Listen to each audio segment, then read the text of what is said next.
Good morning students. हम पढ़ रहे थे चैप्टर फर्स्ट, राष्ट्र निर्माण की चुनौतियां। पिछली क्लास में हमने राष्ट्र निर्माण की चुनौतियों के बारे में पढ़ा था। 3 चुनौतियां हमने पढ़ी थी, जिसमें पहली थी राष्ट्रीय एकता की स्थापना की चुनौती, दूसरी थी लोकतंत्र की स्थापना की चुनौती और तीसरी थी संपूर्ण सामाजिक विकास की चुनौती। आज हम इसमें जो लेसन फर्स्ट में जो है राष्ट्रीय एकता की स्थापना की चुनौती और इससे जुड़े हुए जो संबंधित जो बिंदु हैं वो दिए गए हैं, उनके बारे में हमें पढ़ना है। देखिए,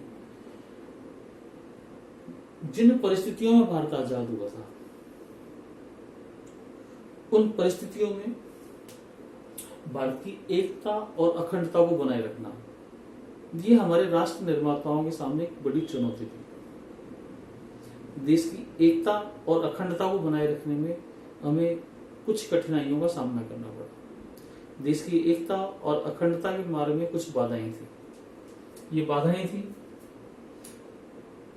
राष्ट्र निर्माण की, जो आप ये ध्यान रखेंगे, राष्ट्र निर्माण की चुनौतियां, एक फिर लोकतंत्र की स्थापना की चुनौती और विकास की। अब हम बात कर रहे हैं सिर्फ राष्ट्रीय एकता की स्थापना की चुनौती, राष्ट्रीय एकता और अखंडता के मार्ग में आने वाली बाधाएं। ऐसी क्या उस समय कंडीशंस थी, परिस्थितियां थी, जिसने हमारे देश की एकता और अखंडता को बुरी तरह से प्रभावित किया।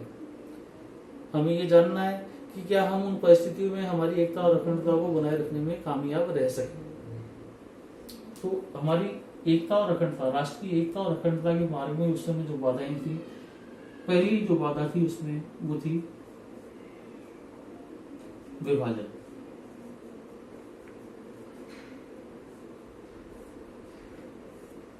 इससे जुड़ी हुई जो बातें हैं वो है एक विस्थापन और पुनर्वास।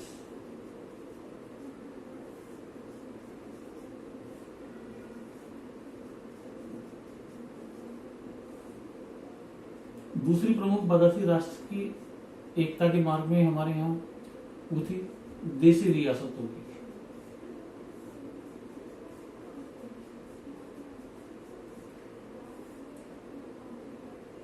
और तीसरी थी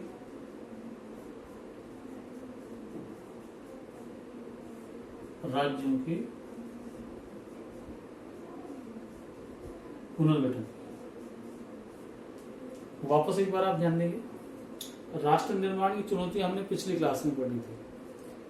पहली चुनौती ये थी राष्ट्र की एकता अखंडता की, दूसरी लोकतंत्र की स्थापना की, तीसरी संपूर्ण समाज के विकास की। अब हम स्पेशली जो पढ़ रहे हैं वो है राष्ट्र की एकता और अखंडता के मार्ग में आने वाली बाधाएं, ये चुनौतियां। एकता और अखंडता के मार्ग में विभाजन एक चुनौती थी, देशी रियासतों का एकीकरण और राज्यों के पुनर्गठन। ये 3 चुनौतियों का सामना हमें राष्ट्र की एकता और अखंडता को स्थापित करने में करना पड़ा।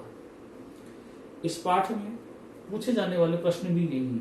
इन तीनों को अलग अलग प्रश्न के रूप में पूछते हैं कि भारत विभाजन की प्रक्रिया और को समझाइए, या देशी रियासतों के एकीकरण की प्रक्रिया को समझाइए, या भारत में विलय की प्रक्रिया को, राज्यों के पुनर्गठन की प्रक्रिया को समझाइए। तीनों जो पॉइंट्स हैं ये पहले पार्ट से रिलेटेड है, राष्ट्रीय एकता की स्थापना की चुनौती से संबंधित है। तीनों के अलग अलग प्रश्न जो है बोर्ड में पूछे जा सकते हैं। तो यहां भी हम सबसे पहले करेंगे विभाजन वाला पॉइंट्स।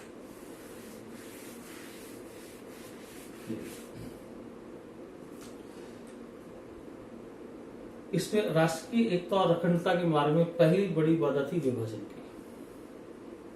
जैसा कि आपको पता है कि 15 अगस्त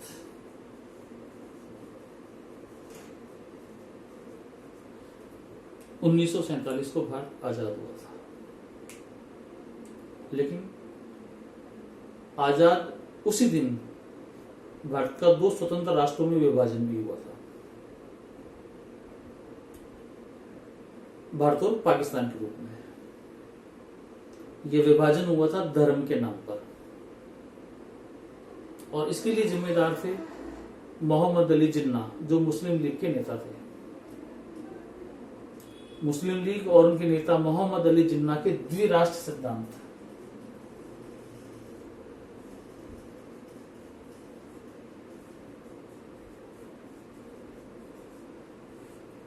की वजह से विभाजन हुआ। मुस्लिम लीग ने मुसलमानों के लिए पृथक राष्ट्र पाकिस्तान की मांग की थी।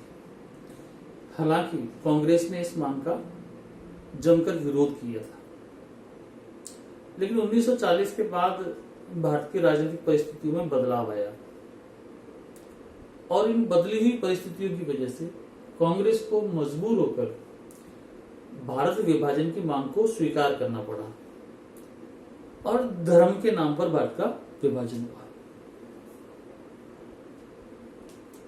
लेकिन ये विभाजन की प्रक्रिया भी इतनी आसान नहीं थी। विभाजन के मार्ग में भी निम्न कठिनाइयां हैं।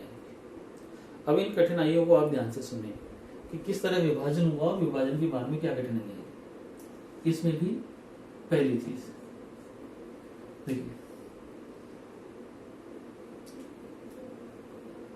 पाकिस्तान में देखिए ये जो विभाजन हुआ था धर्म के नाम पर हुआ था और ये निर्णय लिया गया था कि जो मुस्लिम बाहुल्य जो क्षेत्र हैं उन्हें पाकिस्तान में शामिल किया जाएगा। अब जो पहली समस्या आई वो ये थी, मैं मैप बना के समझाने का प्रयास कर रहा हूँ, हालांकि मुझे मैप बनाना ज्यादा आता नहीं है ढंग से, लेकिन फिर भी समझाने के नजरिए से आप देखना उसको।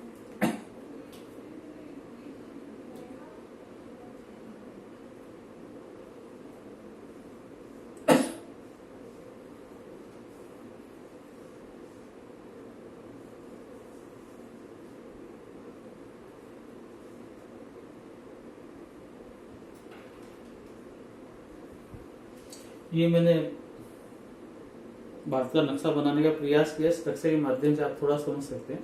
पहली कठिनाई, विभाजन हुआ था धर्म के नाम पर और निर्णय लिया गया था कि मुस्लिम बाहुल्य क्षेत्रों को पाकिस्तान में शामिल किया जाएगा। अब समस्या ये थी कि भारत में मुस्लिम बाहुल्य क्षेत्र कोई भी नहीं था। हाँ, मुस्लिम बहुसंख्यक थे कुछ जगहों पर, लेकिन वो भी दो जगह पर। मुसलमानों की कुछ संख्या यहाँ पर थी ज्यादा पश्चिम में और कुछ यहाँ पर थी पूर्व में।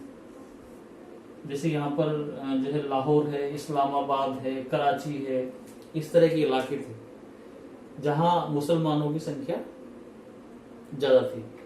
फिर इधर से ढाका, चटगांव वगैरह के इलाके जहां मुसलमानों की संख्या ज्यादा थी। तो ऐसे में धर्म के नाम पर विभाजन हुआ, मुस्लिम बाहुल्य इलाके पाकिस्तान में शामिल किए गए। तो ऐसे में फिर दो पाकिस्तान बनाने पड़ गए, ये पश्चिमी पाकिस्तान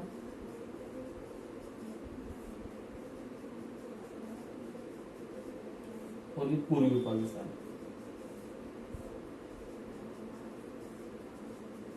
और बीच का क्षेत्र भारत। तो ये पहली समस्या, पहली कठिनाई आई विभाजन के मार्ग में, दो पाकिस्तान बनाने पड़ गए क्योंकि मुस्लिम बाहुल्य क्षेत्रों की संख्या दोनों तरफ थी, इधर भी और इधर भी, और बीच का इलाका रह गया भारत। दूसरी कठिनाई आई कि दूसरी जो कठिनाई थी वो ये थी कि जिन मुस्लिम बाहुल्य इलाकों को पाकिस्तान में शामिल किया गया था उनमें से कई इलाके ऐसे थे जो पाकिस्तान में मिलने को ही राजी नहीं थे। जैसे एक प्रांत था जो पाकिस्तान में मिलाया गया था, उसको बोलते हैं पश्चिमोत्तर सीमा प्रांत। तो पश्चिम और उत्तर आपको पता है, ये पश्चिम और ये उत्तर, तो ये दिशा पश्चिमोत्तर सीमा प्रांत। यहाँ के जो नेता थे वो थे खान अब्दुल गफ्फार खान। वो भारत विभाजन के कट्टर विरोधी थे, वो भारत का विभाजन नहीं चाहते थे, लेकिन दुर्भाग्य से उनकी आवाज को नहीं सुना गया, उन्हें जबरदस्ती पाकिस्तान में शामिल कर दिया गया। ये विभाजन की दूसरी कठिनाई थी। पहली कठिनाई क्या थी, दोनों तरफ मुस्लिम बाहुल्य क्षेत्र थे तो दो पाकिस्तान बनाने पड़ गए। दूसरी कठिनाई उन इलाकों की थी जो पाकिस्तान में शामिल नहीं होना चाहते थे, फिर भी उन्हें जबरदस्ती शामिल किया गया। तीसरी जो कठिनाई थी वो पंजाब और बंगाल प्रांत की थी। यहाँ आप देखेंगे पंजाब है और बंगाल की स्थिति लगभग यहाँ पर, यहाँ भी चुनाव है। मुस्लिम बाहुल्य क्षेत्रों तीसरी जो कठिनाई थी, मुस्लिम बाहुल्य क्षेत्र पंजाब और बंगाल की थी। इन क्षेत्रों में, पंजाब और बंगाल में अधिकांश आबादी जो थी वो मुस्लिम थी, लेकिन गैर मुसलमानों की संख्या भी कम नहीं थी। अब किया जाए तो क्या किया जाएगा? इन्हें पाकिस्तान में शामिल करें या भारत में, ये समस्या है। तो इन परिस्थितियों के बीच इन दोनों प्रांतों का भी विभाजन करना पड़ा। जो पंजाब और बंगाल के जो मुस्लिम बाहुल्य क्षेत्र थे वो पाकिस्तान में शामिल किए गए, यानी पंजाब और बंगाल का भी विभाजन करना पड़ा। पंजाब और बंगाल के मुस्लिम बाहुल्य इलाके पाकिस्तान में शामिल किए गए और जो गैर मुस्लिम इलाके हैं वो भारत में। जैसा पंजाब पाकिस्तान में भी है, भारत में भी। तो जो मुस्लिम बाहुल्य इलाका है वो पाकिस्तान में शामिल कर दिया गया और जो सिख बाहुल्य इलाका है आज भी हमारे भारत में। इसी तरह बंगाल का विभाजन किया गया है। इस समय बंगाल में चुनाव भी चल रहे, तो उनसे जुड़ी खबरें आप पढ़ते होंगे। बंगाल सबसे बड़ा प्रांत उस समय भारत का रहा था। तो बंगाल का विभाजन करके जो पूर्व वाला हिस्सा है उसका, जिसमें ढाका चट्टगांव है, उसको पूर्वी पाकिस्तान बना दिया गया। और जो पश्चिम का इलाका है इधर की तरफ, जहां हिंदू संख्या ज्यादा है, कलकत्ता वगैरह का इलाका, वहां वो बना बंगाल, जो आज पश्चिमी बंगाल के नाम से जाना जाता है। तो ये तीसरी कठिनाई थी। पहली कठिनाई दो पाकिस्तान बनाने पड़ गए। दूसरी कठिनाई ऐसे प्रांतों की जो पाकिस्तान में मिलने को राजी नहीं थे। तीसरी कठिनाई थी पंजाब और बंगाल के विभाजन की। और चौथी और सबसे महत्वपूर्ण जो कठिनाई थी, जो बाधा आई, वो थी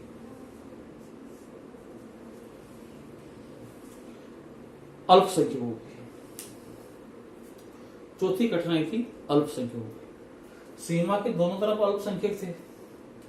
इधर अल्पसंख्यक हो गए हिंदू और यहाँ पर अल्पसंख्यक हो गए मुसलमान। यहाँ का मतलब भारत में अल्पसंख्यक हो गए मुसलमान और दोनों तरफ पाकिस्तान बने, पश्चिमी पाकिस्तान और इधर पूर्वी पाकिस्तान। यहाँ पर अल्पसंख्यक हो गए हिंदू। जैसे ही विभाजन की बात स्पष्ट हुई, अल्पसंख्यकों की आबादी का विस्थापन हुआ। जो विस्थापन शब्द है वो आपका आ रहा है। अचानक आजादी की घोषणा हुई। आजादी की घोषणा के साथ ही लोगों को लगा कि मुसलमानों के लिए पाकिस्तान बना है तो भारत का इलाका हिंदुओं का होगा, जबकि इस तरह कोई प्रावधान नहीं था। बावजूद लोगों ने ऐसा समझा और बड़ी संख्या में आबादी का विस्थापन हुआ। लाखों लोग अपना घर बार छोड़कर विस्थापित हुए, घर बार छोड़ने के लिए मजबूर हुए। आबादी का ये विस्थापन था, आकस्मिक था, अनियोजित था। इसके लिए कोई प्लानिंग नहीं की गई थी। लाखों की संख्या में हिंदू परिवार मुस्लिम बाहुल्य इलाकों से भारत की ओर आने लगे इधर, और यहाँ के जो मुस्लिम बाहुल्य जो परिवार हैं वो अपना घर बार छोड़कर पाकिस्तानी क्षेत्रों में जाने लगे। आबादी का ये जो विस्थापन था दोनों देशों के लिए काफी भयावह रहा, पीड़ादायक रहा, कष्टदायक रहा। लगभग 80 लाख से 1 करोड़ लोगों को अपना घर बार छोड़ना पड़ा। 10 लाख लोगों को अपनी जान से हाथ धोना पड़ा, क्योंकि जिस समय बंटवारा हुआ, विभाजन हुआ, उस समय सीमा के दोनों तरफ भीषण दंगे हो रहे थे। धर्म के नाम पर दोनों तरफ बड़ी बेरहमी के साथ कत्लेआम किया जा रहा था, जिससे लगभग 10 लाख लोगों को अपनी जान से हाथ धोना पड़ा। परिवार बिछड़ गए। परिवार के साथ लोग इधर आ रहे थे या यहाँ से इधर जा रहे थे, तो दंगाइयों की चपेट में आने की वजह से वो जान बचाने के लिए वो परिवार, कोई जान बचाने के लिए इधर भागा, कोई इधर भागा, तो परिवार बिछड़ गए। जो नहीं भागा वो ऊपर पहुंचा दिया गया, संपत्ति उनकी लूट ली गई, महिलाओं के साथ दुर्व्यवहार किया गया। इस तरह का अपमानजनक व्यवहार विभाजन के दौरान हुआ। जैसे तैसे बचे कुचे लोग जब अपने अपने वतन पहुंचे तो सरकार के सामने उनके पुनर्वास की चुनौती सामने आ गई, क्योंकि जहां जहां वो अपनी अपनी जगह पर थे, वहां उनका जमीन थी, दुकान थी, व्यवसाय था, घर बार थे, वो अपनी अपनी जगह पर स्टेबल थे। लेकिन उन्हें अपना घर बार छोड़ना पड़ा, जमीन जायदाद को छोड़ना पड़ा, दुकान मकान को छोड़ना पड़ा, और जान बचाकर उन्हें दूसरी जगह पर आना पड़ा। जो कुछ वो बचा कुचा संपत्ति लेके आए थे, रास्ते में दंगाइयों ने उन्हें छीन ली, तो खाली हाथ लुटे पुटे वो वहां पर पहुंचे थे। तो ऐसे में सरकार के सामने ये चुनौती आ गई कि इतने लोगों को एक साथ कैसे उनका पुनर्वास किया जाए, उन्हें रोजगार कैसे उपलब्ध किया जाए, ये समस्या आ गई। तो ये विभाजन के मार्ग में आने वाली चुनौतियां थी। आपका क्वेश्चन यहाँ पर बनेगा कि भारत विभाजन की प्रक्रिया को समझाइए, या विभाजन के समक्ष आने वाली चुनौतियों को समझाइए। यहाँ था, वापस सुन लीजिए आप, राष्ट्र निर्माण के समक्ष आने वाली चुनौतियां। यहाँ आप पढ़ रहे हैं राष्ट्र की एकता की स्थापना, राष्ट्र की एकता और अखंडता के मार्ग में आने वाली चुनौतियां। तो विभाजन, देशी रियासतों का एकीकरण और राज्यों के पुनर्गठन, इसमें भी अलग अलग है, विभाजन अलग है। भारत विभाजन की प्रक्रिया को समझाइए। सिंपल सा प्रश्न है, विभाजन किस प्रकार हुआ, किन समस्याओं का सामना करना पड़ा, ये चीज आपको ध्यान से वापस बार बार देखनी है जब तक समझ में नहीं आए। और जब भी आपकी लाइव क्लास हो तो आप इससे जुड़ी हुई चीजें आप मुझसे पूछ सकते हैं ध्यान से देखने के बाद। धन्यवाद।